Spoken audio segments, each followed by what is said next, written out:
ये मुनादी सुना आपने? देर रात पुलिस की गाड़ियां घूम रही है गांव गांव, गली गली, शहर शहर, और कहा जा रहा है कि अगर घर से निकले तो गिरफ्तारी हो जाएगी। दरअसल इस देश के युवाओं को डराया जा रहा है पुलिस के डंडे पर।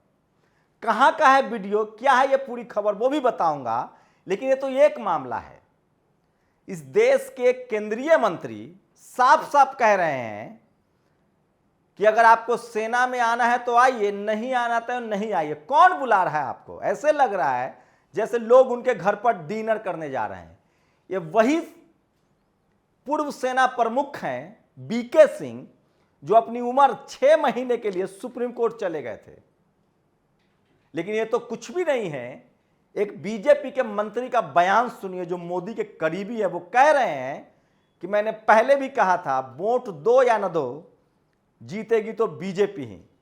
तो आखिर सवाल है कि क्या इस बात पर मुहर लग गई है कि बीजेपी ईवीएम के बदौलत जीत के आती है? नमस्कार, मैं शंभू कुमार सिंह और आप देख रहे हैं नेशनल दस्तक। अग्निवीर को लेकर पूरे देश में बवाल कटा हुआ है, लेकिन सरकार है वो सुनने के लिए तैयार नहीं है। तीनों सेना प्रमुखों को आगे कर दिया गया। उन्होंने कहा है कि अग्निवीर के जरिए ही भर्ती होगी, लेकिन विरोध प्रदर्शन भी थमने का नाम नहीं ले रहा है। देश के लगभग 20 राज्यों में प्रदर्शन हो रहे हैं, धरना प्रदर्शन हो रहा है। वहीं राजनीतिक दल भी अब इसमें आगे आ गए हैं। आज दिल्ली में संसद के पास जंतर मंतर पर कांग्रेस ने एक प्रोटेस्ट कॉल किया था, नाम दिया था सत्याग्रह। देश भर से उसके कार्यकर्ता आने थे, लेकिन पूरे जंतर मंतर को ही नहीं, पूरे लुटियन जोन को बैरिकेड कर दिया गया। और वीडियो देख लीजिए किस तरह से कांग्रेस कार्यकर्ताओं को कनॉट प्लेस में रोक दिया गया, उनको जाने ही नहीं दिया गया। तो सोचिए, एक तो करेला उस पर से नीम चढ़ा। मतलब एक तो मीडिया ऑलरेडी सरकार के साथ है, विपक्षी दलों के प्रोटेस्ट, धरना प्रदर्शन या आम आदमी के प्रदर्शन को दिखा नहीं रही है। ऊपर से जितना ज्यादा हो सके वो उसकी खिंचाई करती है। मीडिया का काम होता है रिपोर्ट करना। लेकिन इस देश में मैं बार बार कह रहा हूं कि 3 ही आंदोलन को मीडिया ने सपोर्ट किया है। पहला, जो इंदिरा गांधी के खिलाफ इमरजेंसी में आंदोलन था, क्योंकि उसमें संघ शामिल था। दूसरा, मंडल कमीशन के खिलाफ आंदोलन, जिसमें आरएसएस शामिल था, सवर्ण शामिल था। और तीसरा आंदोलन जो अन्ना का था, जो बहुत छोटा आंदोलन था, लेकिन वो संघ का आंदोलन था, आरएसएस का आंदोलन था, तो उसको सफल बनाया गया। उसके बाद से किसानों का आंदोलन खालिस्तानी है, शेड्यूल कास्ट का आंदोलन उपद्रवी है, छात्रों का आंदोलन उपद्रवी है। इस तरह से मीडिया उसको मैनिपुलेट करती है। लेकिन सवाल है कि आखिर कब तक इतना चलता रहेगा। लेकिन वो तो शुक्र मनाइए कि सोशल मीडिया है और वहां कुछ छुप नहीं रहा है। तो वो तमाम खबरें जो अग्निवीर से जुड़ी हुई है वो मैं एक एक करके बताता हूं। देखते जाइए, तब आपको अंदाजा हो जाएगा कि देश भर में क्या चल रहा है और मीडिया आपको नहीं दिखा रही है। ये तस्वीरें देखिए, देश भर के युवा इसी तरह से अब सड़कों पर आंदोलन कर रहे हैं। रेल की पटरियों पर वो सो रहे हैं। पूरे देश की रेल ठप है। 300 से ज़्यादा रेल जो है वो स्थगित कर दिए गए हैं। स्टेशन पर लोग फंसे हुए हैं, लेकिन सरकार बात मानने के लिए तैयार नहीं है। वहीं युवा जो है वो अब प्रदर्शन करने पर लगातार अडिग हैं। और सोचिए किस तरह से लगातार देश भर में प्रदर्शन चल रहा है। आज दिल्ली में प्रोटेस्ट था, कांग्रेस कार्यकर्ताओं को पुलिस ने धरना स्थल पर भी नहीं जाने दिया। तो अब ये प्रदर्शन भी करने की अनुमति सरकार नहीं दे रही है। टीवी अखबार तो पहले से ही नहीं दिखा रहा था, लेकिन सोशल मीडिया पर चीजें सामने आ रही है। दिल्ली के कनॉट प्लेस में ठेके पर भर्ती के खिलाफ युवाओं का आक्रोश शकील अख्तर ने शेयर किया है।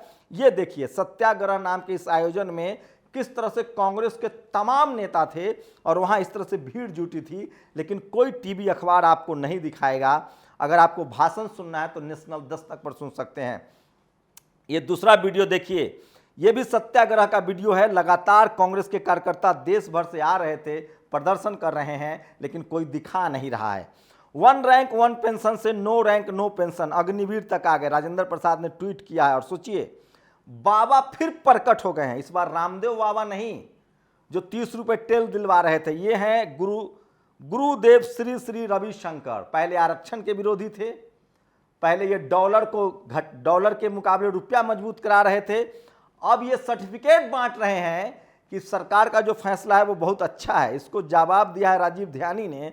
बची खुची इज्जत सहेज कर रखिए बाबा जी, क्यों युवाओं से गाली खाना चाह रहे हैं। वैसे रिट्वीट करने के लिए दिल्ली से फ़ोन आया था या खुद ही फजीहत करवाने की इच्छा है। दुनिया भर में, यहाँ तक कि स्विट्जरलैंड, सिंगापुर जैसे देशों में छोटी छोटी सेना है, छोटे छोटे। सोचिए, अब रवीना टंडन, कंगना रनौत, बाबा, ऐसे बाबा, और उसके बाद अब आनंद महिंद्रा कह रहे हैं कि हम नौकरी देंगे। कल विजय वर्गीय ने कहा था, सुन लीजिए एक बार, कि हम चौकीदार रखेंगे। आज आनंद महिंद्रा ने कहा है कि हम गार्ड रखेंगे। तो जो लोगों की आशंका है वो क्या सच साबित हो रही है। लोग पहले से ही कह रहे थे कि 4 साल के बाद बड़ी बड़ी कंपनियां जो हैं वो इन सेना से आए रिटायर जवानों को गार्ड की नौकरी देगी। आनंद महिंद्रा ने इस पर मुहर लगा दिया है। दिलीप मंडल ने पूछा कि आनंद महिंद्रा जी, वादे हैं, वादों का क्या, आपका ट्रैक रिकॉर्ड अच्छा नहीं है, बताइए पहले आपने कितने रिटायर्ड जवानों को नौकरी दी है। रिटायर्ड जवानों को नौकरी भी सरकारी बैंकों में, सरकारी कंपनियों में मिलता था। प्राइवेट कंपनियों का अभी तक ट्रैक रिकॉर्ड अच्छा नहीं है। और सोचिए, भारत बंद को लेकर, आज भारत बंद को देखते हुए बीजेपी की पटना दफ्तर की सुरक्षा बढ़ा दी गई है। आरजेडी ने बंद का कॉल किया था, आरजेडी विधानसभा का भी घेराव कर रही है। बीएसपी सुप्रीमो मायावती भी लगातार अग्निवीर स्कीम को वापस लेने के लिए सरकार पर हमला कर रही हैं।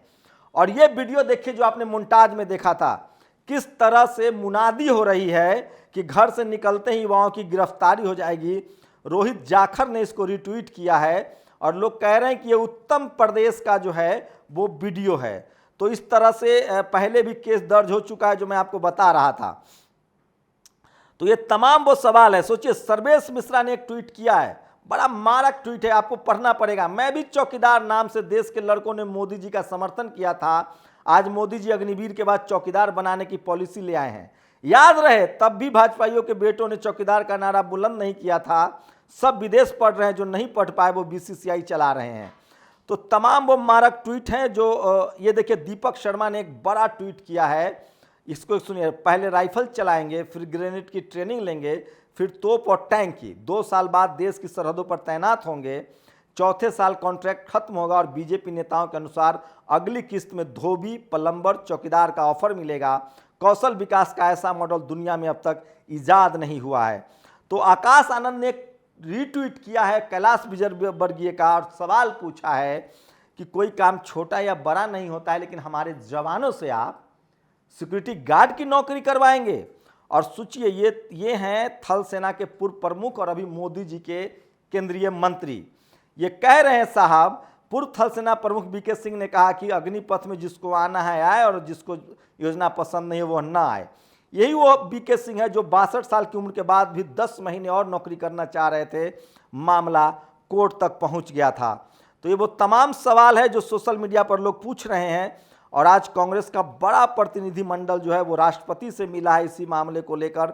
देखते हैं राष्ट्रपति इसका क्या संज्ञान लेते हैं। लेकिन देश भर में विरोध प्रदर्शन का दौर लगातार जारी है। ये अलग बात है कि आपको टीवी और अखबार जो है ये खबरें नहीं दिखा रहा है। गुरप्रीत गैरीवालिया ने लिखा है, आज तक कितने पूर्व सैनिकों को आपने नौकरी दी है ये बताएं, और अब नौकरी क्या देंगे ये जरूर बताएं। ये महिंद्रा से सवाल पूछा जा रहा है। जो वो उन्होंने लगातार ट्वीट किया था उनको लोग रिट्वीट कर रहे हैं, उनको सवालों के घेरे में कहते हैं। आनंद महिंद्रा ने कहा था कि हम नौकरी देंगे। असदुद्दीन ओवैसी ने ट्वीट किया है, मोदी जी युवा भारत का भविष्य है और आपके साथ बार बार एक्सटेंशन लेने वाले रिटायर्ड आईएएस अफसर नहीं। आप इस युवा को इतना अंधकार में मत रखिए। ये लगातार सवाल पूछ रहे हैं। मांग पर अमल कीजिए, अग्निवीर योजना को तुरंत वापस लीजिए। असदुद्दीन ओवैसी का ट्वीट है। और गुरु रविशंकर जो हैं वो सरकार के पक्ष में हैं। तो हीरोइन, स्वर्ण, ये सारे लोग जो हैं वो सरकार के पक्ष में हैं। दिलीप मंडल को थोड़ी बहुत संभावना दिख रही है अग्निपथ में। योजना में बात अच्छी है कि इसमें जाति समुदाय आधारित रेजिमेंट सिस्टम खत्म हो जाएगा। वैसे ये भी अंग्रेजों के समय की गुलामी की निशानी है। उस समय सभी जातियों के लोग साथ में नहीं खाते थे, इसलिए जाति आधारित रेजिमेंट, यूनिट और कंपनी बनाई गई। अब अखिल भारतीय सेना होनी चाहिए। और कल जिस तरह से सेना प्रमुख ने कहा है उसके लेकर रिट्वीट है, अग्निपथ स्कीम वापस नहीं होगी। सेना जिन पर एफआईआर उनको देश सेवा का हक नहीं। सेना कोचिंग सेंटर युवाओं को भड़का रहा है। सेना 2 साल में पैरामीटर बदल जाते हैं, फिर से फॉर्म भरना होगा, परीक्षा देनी होगी। सेना एयरफोर्स भर्ती परीक्षा दे चुके नौजवानों को दोबारा फॉर्म भरना होगा। सेना फिटनेस और जिनका मेडिकल हो चुका है उन्हें भी दोबारा फॉर्म भरना होगा। सेना महिला अग्निवीरों की नियुक्ति होगी। सेना थल सेना के लिए 1 जुलाई को नोटिफिकेशन। सेना 24 जून से वायुसेना की भर्ती की शुरुआत। तो ये तमाम बातें जो सेना ने कही है उसको लेकर मैंने आपको सारी जानकारी दे दी। तो ये वो तमाम बड़ी खबरें थी जो अग्निपथ को लेकर सामने आ रही है। और सोचिए, सोमालिया, ईरान और पाकिस्तान और मध्य एशिया, अफ्रीका के कुछ देशों के अलावा कहीं भी फौज की में भर्ती के लिए सिर्फ लंबे लोगों को नहीं चुना जाता है, तो वो भी पैरामीटर टूट रहा है। और अगर सरकार पर जिद पर आ गई है, अग्निपथ आ ही रही है, तो SC ST OBC के लोगों को इसमें जाना चाहिए। दिलीप मंडल ने आपको सुझाव दिया है। और अब लोग, प्रकाश राज पैरोडी ने लिखा है, धर्म की अफीम का होने लगा असर, मंदिर का पुजारी परमानेंट और फौजी संविदा पर। और सोचिए एक और सवाल, देश के हालात आप सब जानते हैं, लेकिन किसी एक भी न्यूज़ चैनल ने PMHM का इस्तीफा मांगा। मनमोहन सरकार होती तो हल्ला बोल होता। नरेंद्र नाथ मिश्रा लिख रहे हैं, सेना ने अच्छा ही किया कि प्रेस कॉन्फ्रेंस करके सब कुछ साफ कर दिया है। और लेफ्टिनेंट जनरल रैंक के फौजी रही हैं लेफ्टिनेंट कर्नल अनिल धून, उन्होंने एक सवाल उठाया है। तो सेना के तरफ से दोनों तरह के लोग सामने आ रहे हैं। कुछ लोग BJP के साथ हैं, कुछ लोग छात्रों के साथ हैं। प्रोटेस्ट लगातार दौर जारी है। और सवाल ये है कि सरकार के तरफ से कोई प्रतिक्रिया नहीं आ रही है। तो ये वो तमाम बड़े सवाल हैं जो आज पूछे जा रहे हैं। और अंत में ये हैं मोदी जी के मंत्री, जिनका आपने मोन्टाज देखा। वो कह रहे हैं, सुन लीजिए 2 सेकेंड। मोदी जी के सबसे करीबी योगी सरकार में ताकतवर मंत्री AK शर्मा जी का आजमगढ़ में यह मंत्र मुझे आज तक AK-47 की तरह लगा। आप लोग भी सुनिए, NBT ने वीडियो शेयर किया है, हम वीडियो नहीं सुना सकते हैं दोबारा। लेकिन ये कह रहे हैं कि वोट दो या ना दो, जीतेगी तो BJP ही। लोग कह रहे हैं कि क्या यही वो वजह है कि किसानों की, नौजवानों की, देश के बेरोजगारों की चिंता नहीं है, और सिर्फ मोदी जी को जो भी अच्छा लगता है वो कर रहे हैं। तो सोचिए, एक और, सेना में अफसर, GOC और सिपाही की सामाजिक संरचना देखेंगे तो इस पर आश्चर्य नहीं हुआ कि क्यों BJP के नेता और मोदी के मंत्री अग्निवीरों के लिए नाई, धोबी, ड्राइवर, BJP के दफ्तर के चौकीदार जैसे रोजगार सुझा रहे हैं। अग्निपथ दरअसल चालाकी भरा एक मनुवादी प्रोजेक्ट है, प्रशांत टंडन ने ट्वीट किया है। श्याम मीरा सिंह ने एक रीट्वीट किया है, उसको समझिए। एक चैनल्स के खबर को ट्वीट करते हैं कि अब ये भी क्लियर कर दिया कि सेना में पहले जैसे भर्ती नहीं होगी। इस बात पर शर्म से डूब मर जाना चाहिए कि भाजपाइयों को प्रधानमंत्री को शर्म आनी चाहिए। उन्होंने चंद व्यापारियों के लिए हमारे गांव के बच्चों का भविष्य। सेना में पहले जैसी रेगुलर भर्ती नहीं होगी, रक्षा सचिव ने ये बयान दिया है। तो ये वो तमाम बड़े सवाल हैं जो उठ रहे हैं। और आप कल्पना नहीं कर सकते कि किस तरह से लगातार जयंत चौधरी ने हल्ला बोला है कि प्रधानमंत्री के दबाव में, डर से इस देश के जो बिजनेसमैन हैं वो सरकार के हाँ में हाँ मिला रहे हैं आनंद महिंद्रा की ट्वीट के बाद। तो ये तमाम लोग जो हैं वो सवाल उठा रहे हैं। और आज देश की सबसे ज़्यादा वायरल खबरों में ये है कि किस तरह से सोशल मीडिया पर जो है अग्निवीरों को का जो स्कीम है उसको वापस लेने की छात्रों के आंदोलन को समर्थन मिल रहा है। वहीं टीवी और अखबार जो है वो सरकार के तरफ से बयानबाजी कर रहे हैं, वो दिखा रहे हैं कि सरकार का ये मास्टर स्ट्रोक है।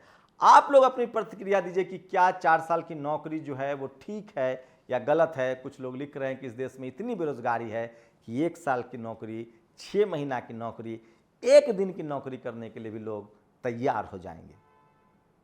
अपनी प्रतिक्रिया जोड़ दीजिए। शुक्रिया।